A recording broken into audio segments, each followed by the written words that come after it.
We are going. The history of this agency is marked with broken barriers, once viewed as impossible, with science fiction turned reality, with innovations that have spun industries all their own, and with demonstrations of peace for all humankind. We soar in the skies of our home planet. We maintain a human presence just outside of gravity, and we touch points all across the solar system and beyond. We're going back to the moon, and this is why.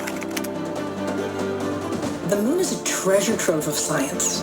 It holds opportunities for us to make discoveries about our home planet, about our sun, and about our solar system. The wealth of knowledge to be gleaned from the moon will inspire a new generation of thought and action. Without fail, every major program and mission NASA has invested in has led to technologies and capabilities that have shaped our culture.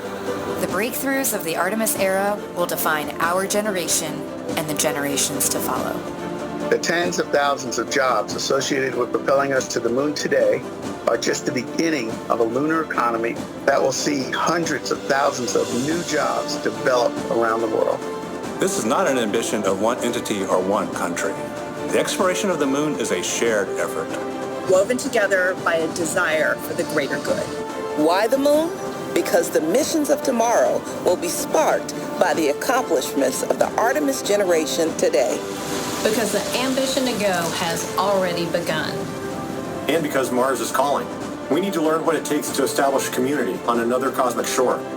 So let's camp close before pushing out.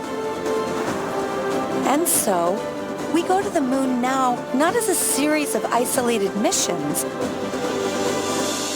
but to build a community on and around the moon capable of proving how to live on other worlds.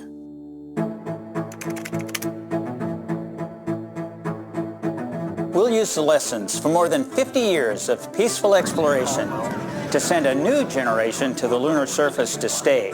We will anchor our efforts on the lunar South Pole to establish the Artemis Base Camp, positioning us for long-term science and exploration of the lunar surface. We will prove what it takes to assemble a complex ship in deep space. We will perfect descending down to and returning from a distant surface. We will learn how humans can survive and thrive in a partial gravity environment. With improved spacesuit designs, mobile habitats, and with reconnaissance robots pre-positioning and relocating supplies. We will learn how to utilize the resources we find on these other worlds, starting with finding water ice and purifying it to drinkable water. And refining that into hydrogen for fuel and oxygen to breathe. We will establish fission power plants on the surface of the moon capable of supporting a growing community of efforts. And we will expand the logistics supply chain to enable commercial and international partners to resupply and refuel deep space outposts. None of this is simple or easy, but nothing in our history ever has been. The Eagle has landed. You got a bunch of guys about to turn blue. We're breathing again. Thanks a lot. This kind of continuous lunar presence is a natural extension of all that we've learned in low Earth orbit. And what we will accomplish there will ensure the monumental missions to Mars are within reach. As we ready the launch of the first Artemis mission, and as commercial companies ready their lunar landers for the first private payload deliveries, we have already begun to take the next step.